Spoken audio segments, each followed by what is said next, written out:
This is Gary Butterfield. This is Cole Ross. Monster My Podcast. And these are the Me Go. There's a monster in my podcast.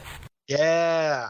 Welcome to the jungle, baby. Boys from space. Yeah. So I have not been able to discern why they account for all of the Yeti myths. Just that they're just kind of shapeshifters. Okay, yeah. So, Yeah. Again, just a weird dot to connect. So these are fungi folk. They fly around. They got their arms. They got their wings, and a whole bunch of technology. Not to be pedantic. Where does it say Yeti myth on here? Let me see here. It is for the Greys. Like these are the Greys. Yeah, it's like a Sasquatch kind of thing. Let's see here. Oh yes, let's see here. Lovecraft somewhere credits them with being the source of the abominable snowman stories long told in the Himalayas. Oh, yeah. Well, he fucked up. I don't get it. Yeah, like why would you do that when you have Gugs? Yeah. I like that they're Greys though. That's a Delta Green thing. Yes. So like Delta Green is the Call of Cthulhu X-Files mashup setting kind of game. And the government has like contact with the Greys and thinks that they're just like traditional, dorm room poster aliens, but they're actually the Migo. Yeah. The Migo are the principal antagonist of that game. Yeah. And like the Migo are like riding those things around. Like they have made a humanoid kind of construct to walk around in. Yeah. Yeah. Because these are fungus bugs. Mm-hmm. Yeah.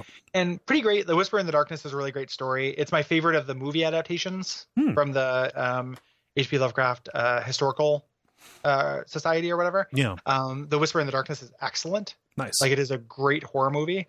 And they catch out that detail. Like the short story is really good too. Yeah. But they will take your brain out because they want you to be able to travel to space. They'll take your brain out and put it in a jar and then set up a microphone and earbuds. Mm-hmm. Right? Yeah. So you guys, and then they put in one earbud on them, and then they put one earbud on you, and you guys can both listen to the Shins at the same time, and it'll change your life. Right. Just in a new slang. I'm stuck in the jar. If you don't cry, if you don't cry at this, we're not going out anymore. Just space without a car. With my ego. Yeah, so I love that little bit, and that drives you crazy, of course. Oh, of course. But they're space scientists, so they want to ask you questions. Mm-hmm. Yeah, they're space scientists, but they are also here to dig up some bits and bobs of an old god to power their living moon. I love that they harvest the old god. Yeah. That like this whole book, the Monster in My Podcast season on this has a subplot about that god buried in Antarctica. Uh-huh. Like it keeps like bubbling up like into individual entries, and it's great. Yeah. I don't know that it's the same one. So there's the one that kind of creates the animalculae, but this one is specifically like that is a god with no name. This is Ubosatla. I went and looked, like this is like just like an actual thing. So there are multiple gods buried in the ice. But they're desirable real estate. Yeah, but they're going, like, these guys are going and harvesting little bits, sending it back up to Pluto. I'm sorry, I mean, whatever they call their planet. Yeah, Yagath.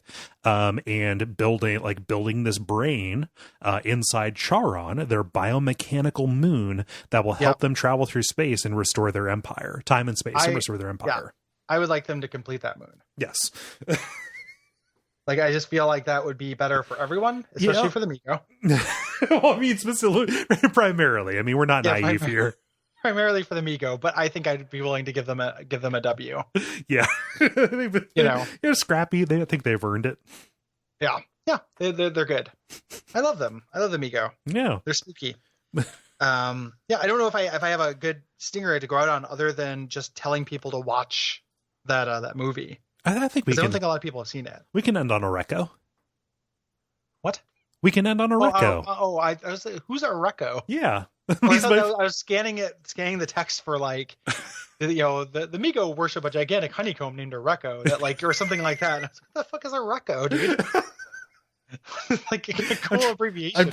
I'm trying to save time. These episodes are supposed to be short. Brought to you by our backers at patreon.com/Duckfeed.tv.